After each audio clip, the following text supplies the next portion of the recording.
morning, welcome to the United Stand. I'm Mark Goldbridge, and this is your latest Manchester United news as things go from bad to worse, to be honest. Well, there's no other way to start this show than to say that there is breaking news coming out that Mazraoui is going to be out for 2 months. Nothing official from the club at the moment, but there is a lot to talk about on the show this morning. We've been linked to Ben Chilwell. We've been linked to Mawani. Roy Keane has basically slammed Christian Eriksen and called him out for what he said. Also, Mason Mount's injury will be a few weeks. But this breaking news that, to be fair, we had somebody on the live chat last night. They did a super chat last night, and they said that Mazraoui has got a heart condition and is going to be out for a while. And I had never heard of that. So basically, I just said, we can't have stuff like that in the chat. It's completely and utterly unfair to put that out there, because the super chat did actually say, I know it from a friend who's a member of staff at the hospital, which is just incredible. That then the next morning it's come out. So we're still waiting to have an official line on this, but loads and loads of accounts in the last sort of few minutes have been putting this story out around the situation with Mazraoui, and effectively, I mean, it's not official news. It's not coming in from any credible journalist, but it is coming in from a lot of people. And what they're basically saying is that he's had a procedure for an underlying heart condition that's going to keep him out for a couple of months. Whether this is true or not, we're going to have to wait and see. But there are a lot of rumours around Mazraoui at the moment. What I would say overarchingly is that hopefully it's not true. And if it is true, obviously we've been in this situation with Christian Eriksen. We've seen some traumatic things with footballers in the past.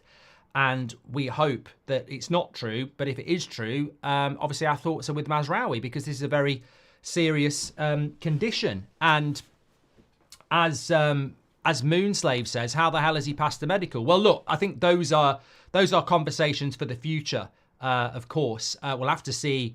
This is surely going to get picked up by mainstream at some point, because it certainly hasn't been picked up by them yet. However, there are a lot of accounts on social media who are talking about it. Obviously, it leads to the question of, what are we going to do? Selfishly, if we move on from the human effect, what are we going to do? We've been talking about this for weeks. Our two right backs are our only full backs.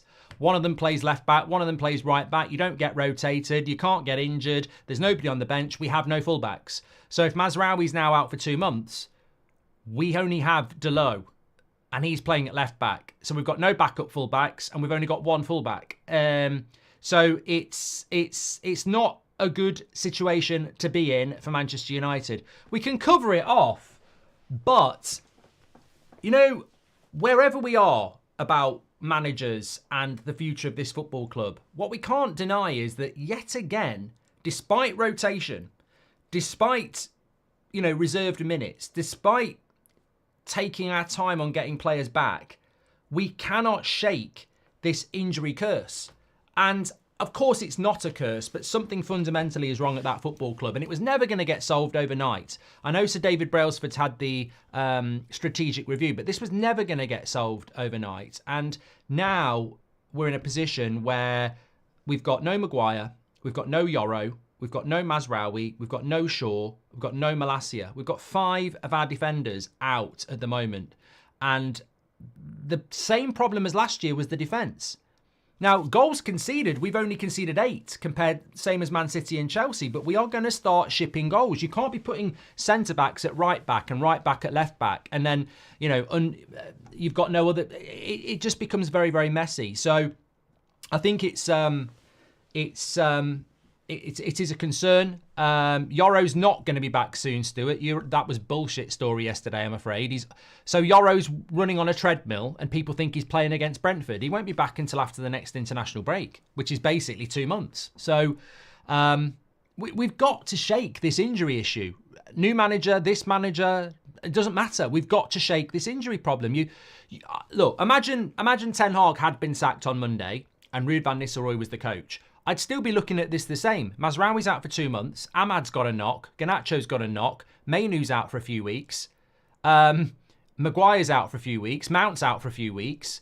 It's just, it's mounting up, and it's very, very difficult to navigate away. And this is why a lot of us say people focus in on the manager, and the manager is an issue, but it's not the issue, and it's not the only issue. There are massive issues that anybody would have an issue with. I mean, look, Dennis Irwin available, says Real Lab. I saw a story this morning that we were going to mention, and it's very much about a couple of transfer stories I want to bring you in about Moani and Chilwell, which we were going to talk about in quite depth, actually, and maybe we'll still get time, but obviously this is going to take precedent now.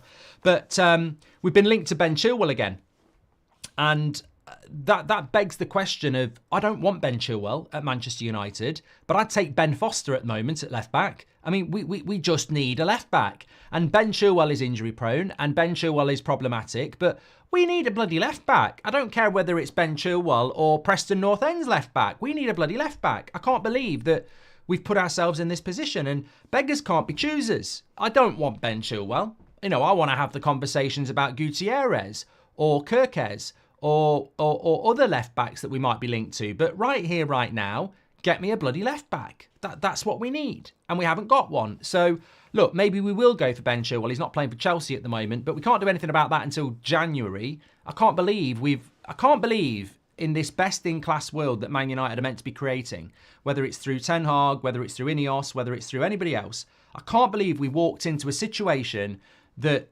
all of you knew, I knew, and everybody else knew. How are you going into a season with only two fullbacks and they're both right backs? What happens if one of them gets injured? What happens if one of them starts playing badly? We're screwed. And we walked into this eyes wide open, and I don't understand it. And I think it needs to be asked in the next press conference, why did you walk into this situation willingly? It's incredible, and I can't understand why we've done it. I don't understand why we've done it.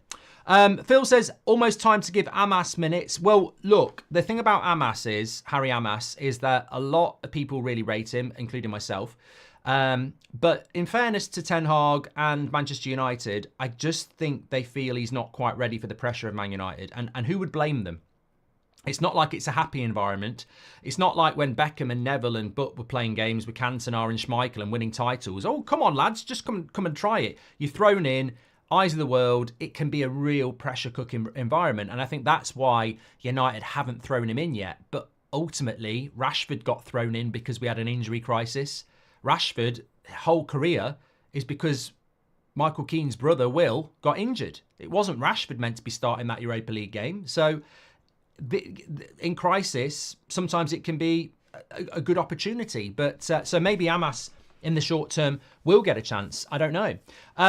Big Z says, if you search Mazraoui heart in Google and a BBC article from 2023 comes up about heart inflammation after suffering from COVID. He had a heart issue in 2023 for Bayern, says Michael Wright. And Guy Fawkes says, first Tonali, now this.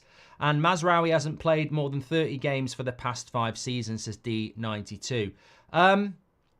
Is it not worth giving Brandon Williams a deal, says Andy Hale? Has he not got a club? You know what? I'm not a big fan of Brandon Williams, but he can play at left back. But he has left. I don't know why he hasn't got a club actually, but he is available. Many injury news suddenly. Is it precautions? Says Akil. Just going back to the Mazraoui thing. I mean, obviously we don't know what the truth is around this at the moment. What I will say is that Mason Mount's out for a few weeks. When I was speaking to UTD Menace last night, he said, has the Mazraoui news dropped yet? So there is something with Mazraoui. There is definitely something going on with Mazraoui. Now, whether it's going to be this news that's now floating around social media or not, he went off against Aston Villa at half-time with something that we thought was a knock. Now, whether it's a knock or not, it looks like he's going to be out for a period of time. I would rather it was an ankle knock than a heart condition, to be honest with you. But we'll have to wait and see what it is. If it is the latter, then quite rightly, you've got to look at due diligence around the signing. And I would presume Man United were eyes wide open on that. There were other right-back options we could have looked at in the summer. But Mazraoui was very cheap. Very cheap. Now, why was he cheap? How many years did he have left on his contract? West Ham were going to buy him. So we can't, in hindsight, start saying, why have we done this deal without the information? Because we're frustrated. West Ham were going to do this deal. He was also very cheap. What if he's cheap because of the condition? So Stuart makes a great point. Cheap ain't always best. No, it isn't. But I think he's been our best signing. He's been the most consistent player. But if we bought a player that can't play, look, we can't have another Luke Shaw. We can't have another player that's really good when they're fit. We can't have that. We need consistency. So, look, we'll have to wait and see, but it doesn't sound great, does it? Thank you very much. Liam says, Martinez, Evans, De Ligt, Delot, get Kirkaz in January, says Liam. Is that literally what we've got left? Martinez, Evans, De Ligt, Delot, Lindelof. We've got Lindelof. I'm trying to think who's fit at the moment. Lindelof, Martinez, De Ligt, Delot, Evans.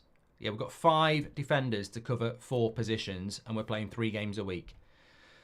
It ain't looking good, bruv, is it? It's not really looking good at all. Yeah, and I don't really know what to say about that, really. I'm not superstitious at all, but it feels like we're cursed. What players can we recall from loan, promote from youth? We are at the bare bones, says Big Z. Nothing in the defence. Nothing in the defence. So if you're tuning in a little bit late, there is a lot of news going around on social media that Mazraoui is going to be out for 2 months. And that Delot is our only fit fullback. In fact, this is from the United HQ on social media. They've only got 10,000 followers, so look, let's say it for what it is. Man United defender Mazraoui will be sidelined due to a diagnosis of a cardiac issue. Sources indicate that Mazraoui has undergone a procedure to correct the condition. It is also reported that the player has had cardiac issues in the past. It is anticipated he'll be out of action for approximately 4 to 8 weeks, although this timeline is subject to recovery. Mate, I don't know. As I said, there is a strong rumour going around that he's going to be out, but what it is, we'll have to just wait and see, because there ain't no credible outlet putting anything out there at the moment. But I'm sure we will get some more clarity on that in the future.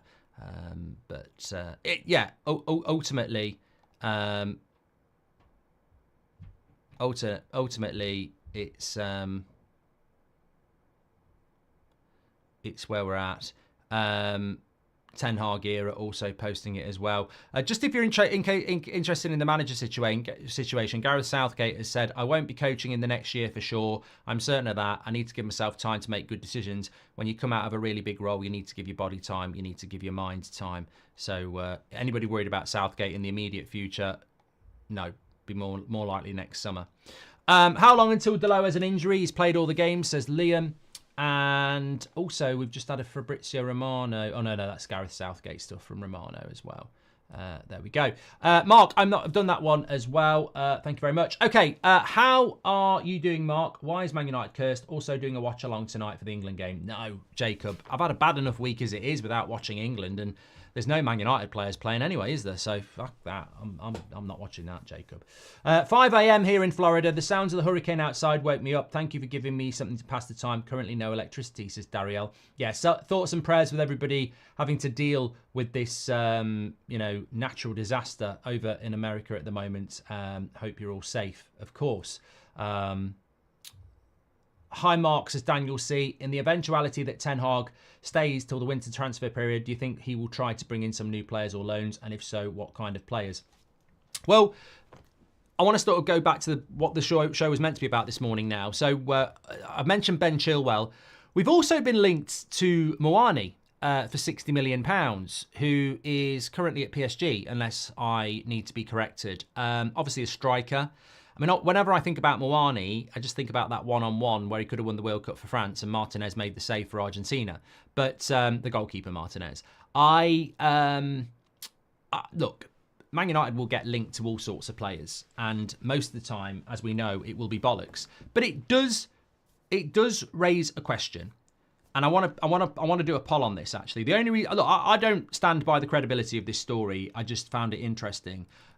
Would you sign another striker? Yes or no?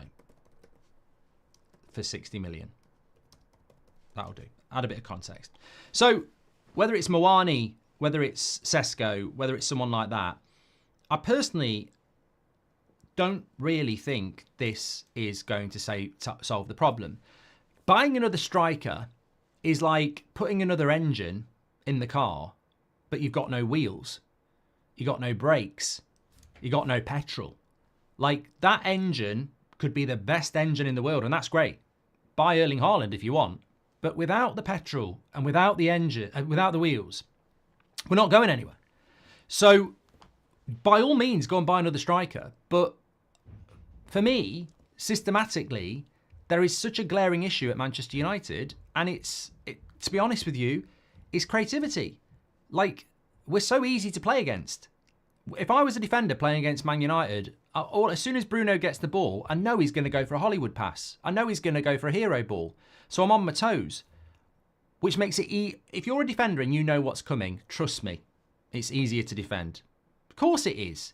It's like watching a film and you know the ending. You know to prepare, don't you? You know when Jaws is eating the boat in Jaws and Quint's there with his knife. If you've never watched it before, you're thinking this is going to be interesting. If you have watched it before, you know to start looking away. And that's what I'm like. That's what it's like defending. If you know what's coming, you can prepare for it. And Man United are very predictable in the final third. So bringing a striker into a predictable creative element, to me, is not the issue. The issue is, show me a striker at Man United who's missing 4 or 5 chances a game, and I'll tell you we need a striker. But at the moment, we don't create enough chances anyway. So I don't see the point in spending money on a striker. Look, Rasmus might not be that guy. Xerxes might not be that guy. But they ain't missing hatfuls of chances, are they? So I don't think we need a striker. If Man United think they need a striker to solve their problems, then we're in more trouble than I thought. It's very easy to look at Man United and see where the problems are. Predominantly, it's around the midfield. Creativity from the wing, certainly. No left back. Fullbacks don't get forward. You know, there's loads of things about us systematically that are not actually to do with the striker.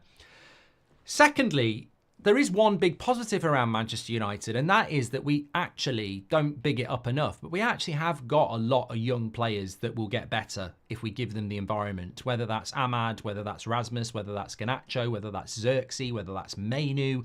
You know, there are so many younger players that can get better at Manchester United. We've just gone and brought this absolute goal machine from Arsenal in Obi Martin, who may be a flop, maybe one of the best players the world's ever seen. We threw Marcus Rashford in as a teenager. I don't want to spend £60 million on a striker. I want us to start creating chances for a striker, and then maybe one of the 3 young strikers we've got will start to score goals. Because buying Moani or Sesko just takes up a big chunk of our budget, and they might not work. They might come in and be in the graveyard shift. They might not be good enough. If we want Erling Haaland, I think we're in a position where we're going to have to create our own. And we certainly can do that if we start to create more chances. And for me, that goes back to problems beyond buying a striker. Let's not forget the contracts that are ending too, says Paul, are loan out Mount and Anthony in the winter window and sign a left back, says Eric.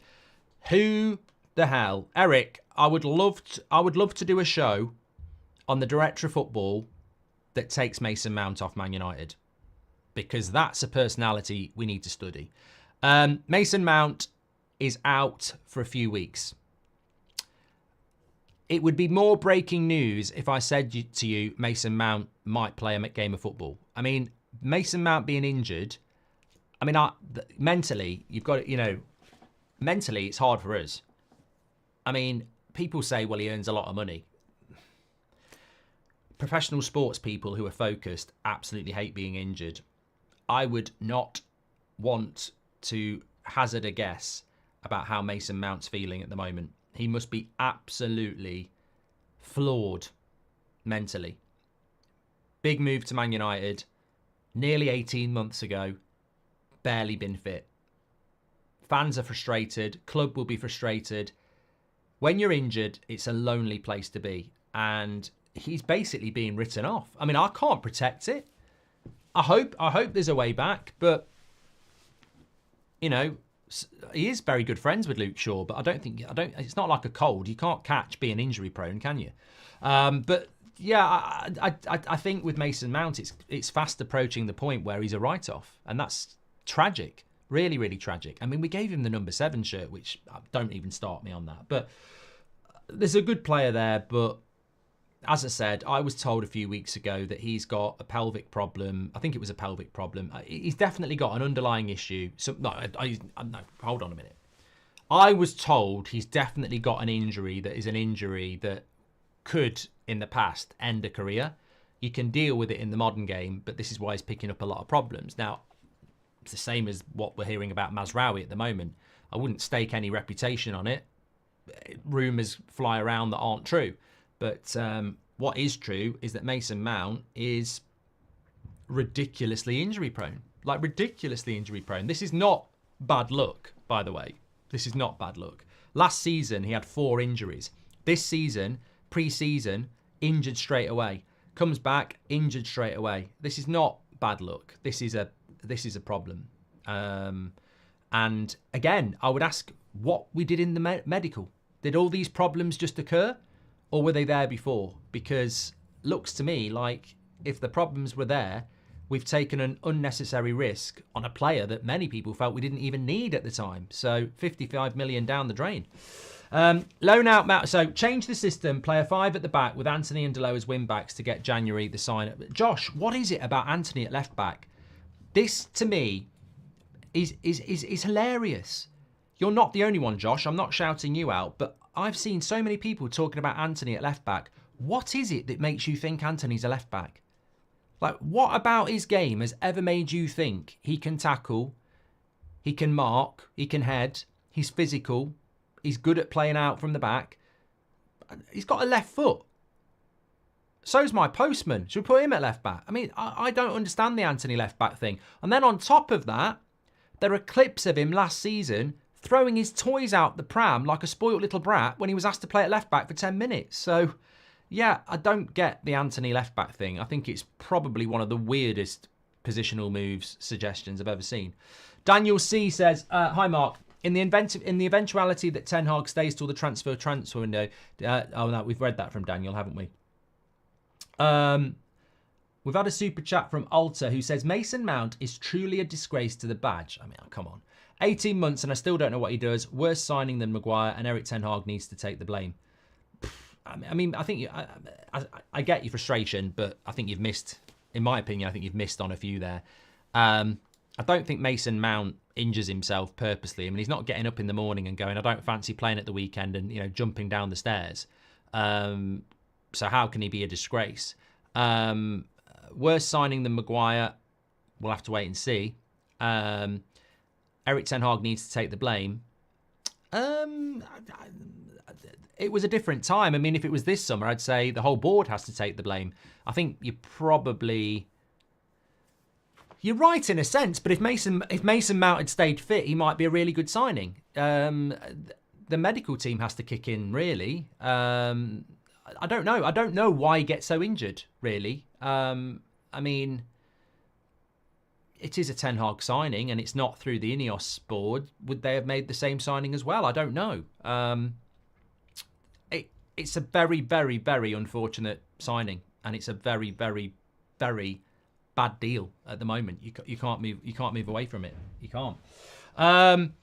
I disagree being injury prone is contagious at United or its mentality. I agree with some of the points Keane made. Something is missing, says John. Well, look, I know for a fact that I'm not going to name the player because it's not fair, and actually they're a nice lad. I've met them and spoken to them, and very talented player, not Man United player, but very talented player. But certainly I know somebody close to them, and they said really, really talented player, but his big problem was mental. Like, he would wake up in the morning, like we all do, and you might feel a little bit of I can see I've got my legs crossed at the moment. On my right thigh, I'm getting a bit of pain. It's nothing. I'll stretch it out. It's fine. And that player would be, don't fancy it today. I mean, when do your legs feel perfect? Does anybody's legs ever feel perfect? You've always got a knock. Anyway, this player was very much, oh, yeah, I don't fancy it. And there are players in football that are like that. Don't fancy it. I remember Ben Foster saying it to me as well about when he was at a football club, and there was a player in their team that they knew, again, not Man United, that they knew would not fancy it at the weekend because it was a difficult away game, and they knew in training on Thursday at some point they'd be pulling up and going, don't fancy it, don't fancy it. So these mentalities are there. I don't think Mason Mount's got that mentality, but there might be some players in there that go, don't fancy it. I mean, we saw it with Ranić, didn't we? Remember Ranić at the end? The amount of injuries we had, that was just players that didn't fancy it. If we're playing well and challenging, how many of these players would continue to get injuries, says Phil? Yeah, that's what I'm talking about. More talk about fullbacks. Only Delo goes forward, says Destiny. Patrick Lynch says Mount, Mazraoui, Rasmus Yoro, all players bought with rumoured injuries or issues. Serious questions need to be asked about the medical staff, says Patrick. 60 million, I'd get a keeper and a left back, says Pete Phillips. Do you think Luke Shaw wants to play under Eric? Genuine question, says Chunky. All I can say about Luke Shaw is, and you know me, I won't dress it up, is that there is an issue. There is an issue with Luke Shaw. Man United have protected him over the summer and continue to protect him. What has happened with Luke Shaw is disgusting. You know, he hasn't played since February. He's not going to play till November. And yet he went to the tournament with England and played in a final for England. Prioritising your country over your club is your choice. But that club, especially a club like Man United or Liverpool, ain't gonna wash. Sorry, England is not as important as Liverpool or Man United to me. It's not. I like watching England in the World Cup and the Euros, but playing for England, what the fuck are you talking about, mate? The Euros are every 2 years and the World Cup's every 4 years. It's a nice tournament in the summer that everyone watches, but it ain't club football. It ain't Man United and it ain't Liverpool. So, you know, you're going to rub fans up the wrong way when you prioritise your club over your country over your club, and that clearly happened. What the issue is, I don't know. It could just be he is injury prone, and it probably is that. Is there an issue with the manager? Is he toxic? Is he positive? I don't know. And I think it's unfair when you start throwing those sort of rumours out because we don't know what goes on behind the scenes. All I'll say is that Luke Shaw's always been one of my favourite players at United, and when he's fit, I think he's one of the best left-backs in the world, but when he's fit is an asterisk, isn't it? We need a proven striker, someone for a few seasons, says Eric. Let's not forget, okay, we've done that one as well. Rest Bruno and play Anthony at striker with Rasmus number 10, says Eric. Check United Faithful's Mazraoui news, says you love United, hate the ops. Questions must be asked about the medical team, says Stuart. Who would be your dream left-back signing, says Jacob. I like Gutierrez, but I think that there are plenty of left-backs out there I'd be quite happy with. I just need I need a specialist. Sounds like the back line is going to be Martinez, De Ligt, Evans, Delo for the next month. What a nightmare, says Trey. Thank you very much for that. Let me just have a quick check on socials just to see if we've got anything coming in here, because I guarantee you now there will be people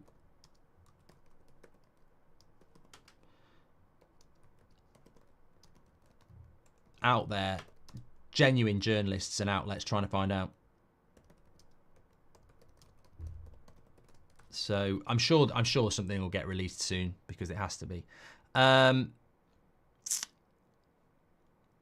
What we got? Oh my God. Samuel Luckhurst still talking about Thomas Tuchel. Mate, we all know what you're doing. We're bored of it. Noticed how I've not spoken about Ten Hag today at all. And yet media outlets are still talking about it. God, you must be really shit at your job if on Thursday you're still talking about the Ten Hag story. I mean, we've just spent half an hour talking about loads of stuff, and I've got something else. I've got one about the Suez Canal. You know, we don't need to talk about Ten Hag. What I will say about Ten Hag, the only thing I wanted to drop in about Ten Hag this morning is never rule out the possibility that in an hour or in a week or a month, he just gets sacked. I genuinely think that's what will happen. I don't think the media are getting briefed on this. I thought about it last night. I thought, I've got to remember to say this. This is the update on Ten Hag. whether it's Romano, Luckhurst, Stone, The Telegraph, Man United will sack Ten Hag, and I think it will just be bang. And it could be today, it could be next month, it could be next week. I think that's your update. Look at the way Ineos have been run. No one's getting briefed about this. It will just drop when it happens. But obviously at the moment, no one's expecting it to happen, so we need to move on. And what's the relevance of Sir Jim Radcliffe liking Thomas Tuchel? I don't give a shit if Sir Jim Radcliffe likes bloody James Tarkowski, because that's about the level I would put Sir Jim Radcliffe's understanding of what Man United need and football-wise. He's recruited football people. Doesn't matter what Sir Jim Radcliffe thinks. Don't care what Sir Jim Radcliffe thinks. I don't want to do what Sir Jim Radcliffe thinks, because this is what we did for 10 years with the Glazers, when Mourinho was saying, I want to sell Martial, and the Glazers were saying, no, he's one of our favourite players. I mean, you can't have an owner like that. You can't have an owner like that. Right, let me talk about this. This was something I wanted to bring into the show. So Roy Keane has absolutely slammed Christian Eriksen. Absolutely destroyed him. So he basically said, well, look, Christian Eriksen said this after the game against FC Twente. He said, also in the change, it looked like in the changing room that they wanted it more than us, and that can't be right. So Roy Keane said, look, Eriksen's an experienced international player, but he's not going to close the gap on Liverpool, Arsenal and Man City. Absolutely not, which I agree with. I think Keane's right about that. Even though he's playing well at the moment, it just shows you how short we are in the midfield, that Eriksen is suddenly one of our best players, because he's not going to close the gap on Man City or Liverpool, is he? But Keane goes on to say, so he's coming out after the game a couple of weeks ago, and he actually said that the opposition wanted it more. Even if you feel that, and it hasn't happened where you felt they wanted it more, then you don't bloody say it, do you? You fool. Someone should get a grip of him and say, why are you sending messages about us for? I'd be disgusted if I came after a game and I felt another team wanted it more than us. You tried to make sure that doesn't even cross anyone's mind. The pressure, the expectation, enjoy all that stuff. We didn't win every week. There was times when we won nothing, but you'd embrace that Man United badge, the history. I mean, look, I love Roy Keane, my favourite player from you know, the Premier League Man United era, if I'm being honest. But I don't really get what his point is here. So he's basically saying that Eriksen shouldn't be calling the team out for not putting the effort in. And even if you feel that, you shouldn't say it. And if he was in the dressing room, he'd be furious with Eriksen for doing it. And he'd be disgusted for him to doing it, because, you know, you shouldn't be doing it. But I'm sort of conflicted on this one, because I just think sometimes we moan for moaning's sake. Has Roy Keane forgotten his MUTV interview? He literally sat there slagging off his teammates, and that's what cost him his career. So there is a bit of a hypocrisy there. And I think as fans, I don't really care if a player says that after the game or not, but what did Christian Eriksen say wrong? They wanted it more than us, and that's not acceptable. If he walks in the dressing room and gets pinned up against the wall by one of the other players, well, I would just say, take your fucking hands off me. Maybe you should have tried on the pitch. You're angry with me for saying you weren't up for it when you've just proved it on the pitch. So I don't really get the point there. And I always try to back Keane, because I think he says it makes a lot of sense. But I don't have a problem with Eriksen saying that. Like, saying it publicly might give him a bit of a kick up the arse. Keep it in the dressing room so they can go. They've been doing it for 5 years, Roy. What's the point in a player keeping it in-house? They don't respond to that.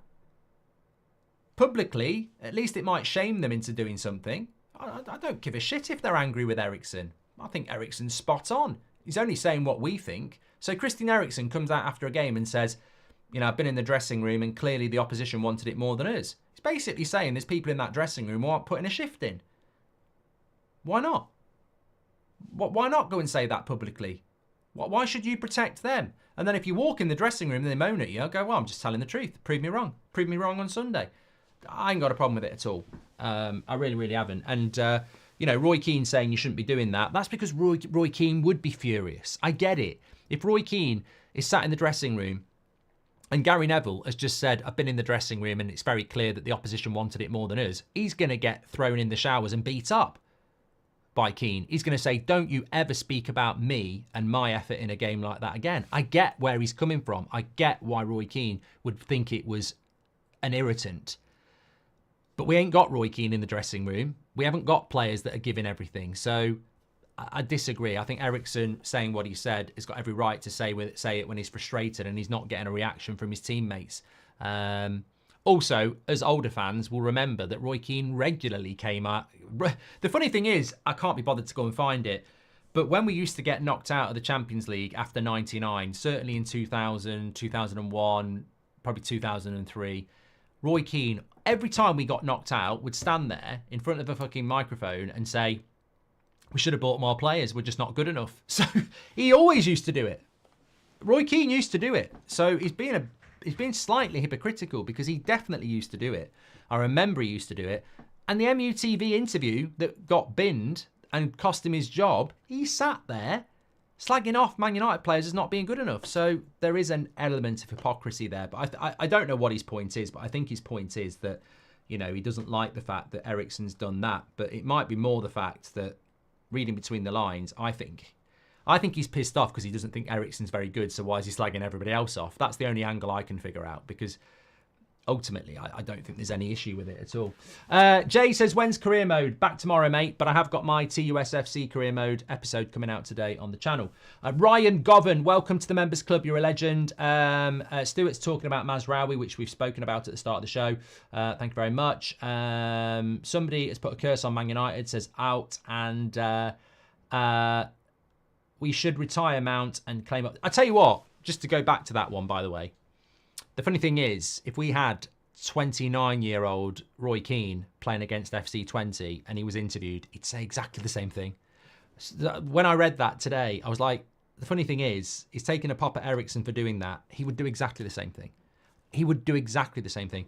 And he would walk into the dressing room and he would line them all up and tell them exactly the same thing. He'd say it publicly and he would do that. Yeah. Apparently Roy Keane also said, if that's noise coming from the dressing room, no wonder the manager is in trouble.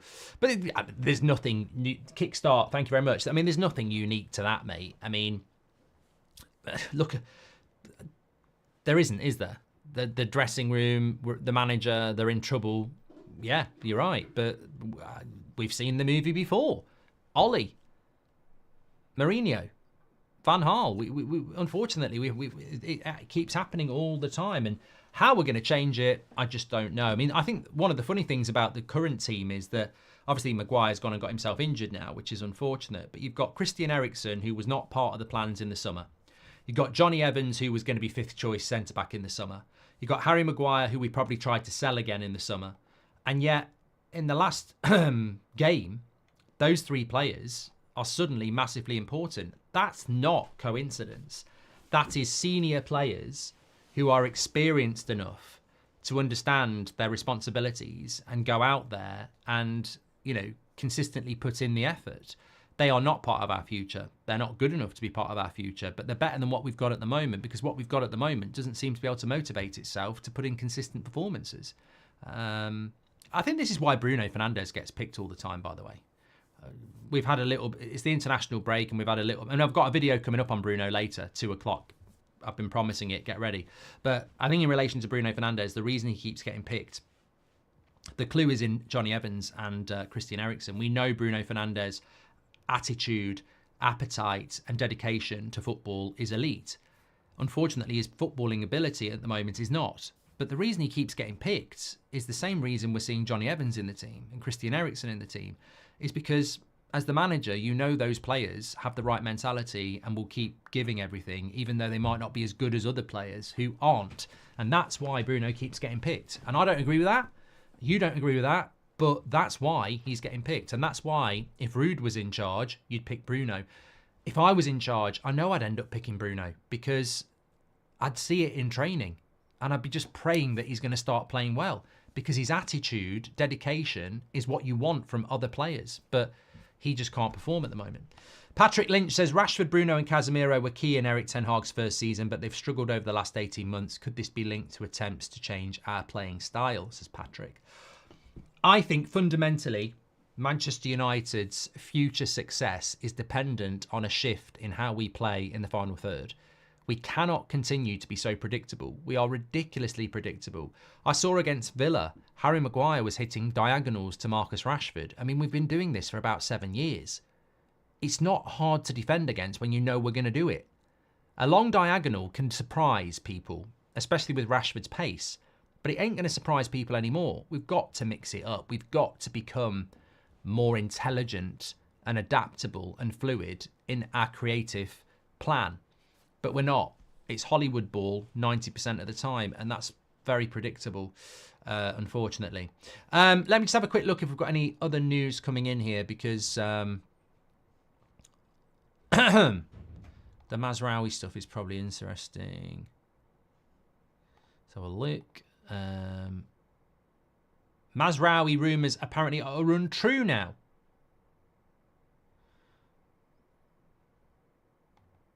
So, fucking hell. You see, this is what I mean. You're up and down. Like, it's a horrible... Well, look, I've got a smile on my face now. I had a smile on my face anyway. I've done my therapy last night. Thanks everybody who tuned in. But, yeah, this Mazraoui story may not be true now then.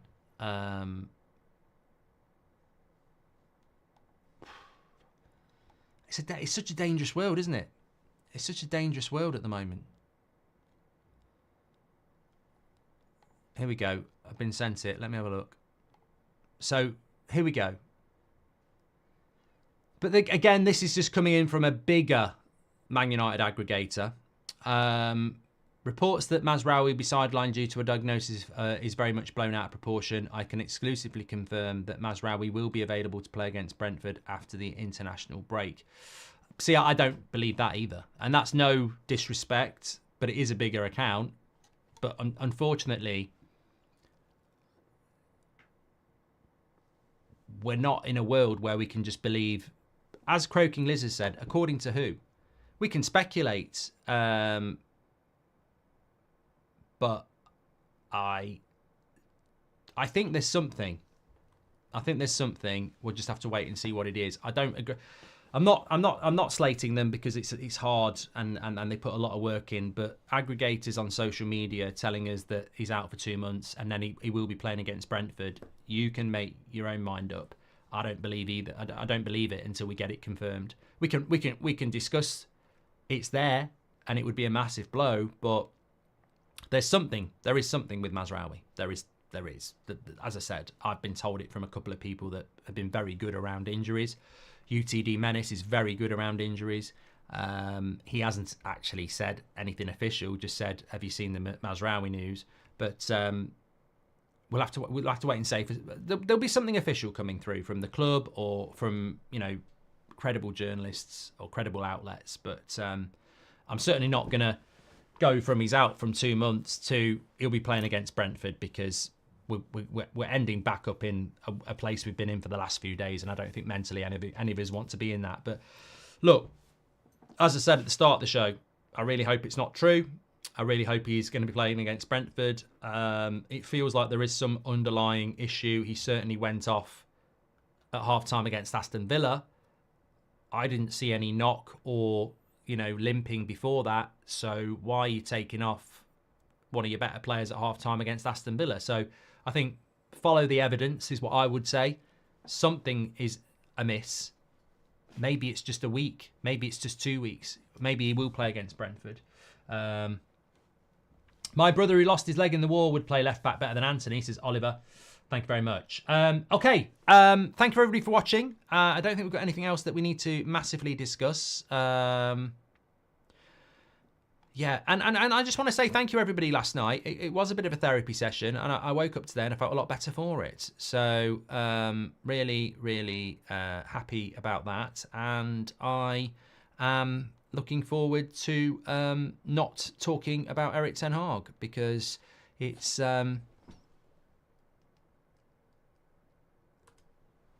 been a pretty shit, rubbish, boring week. So nice to talk about other stuff, because there is other stuff to talk about there. And I will have that Bruno stuff coming up for you very soon, because I've been waiting for that all week. Take care, stay safe, and I will speak to you all a little bit later. Oh, just forgot I'd hung that up for you. Christmas jumper, limited edition.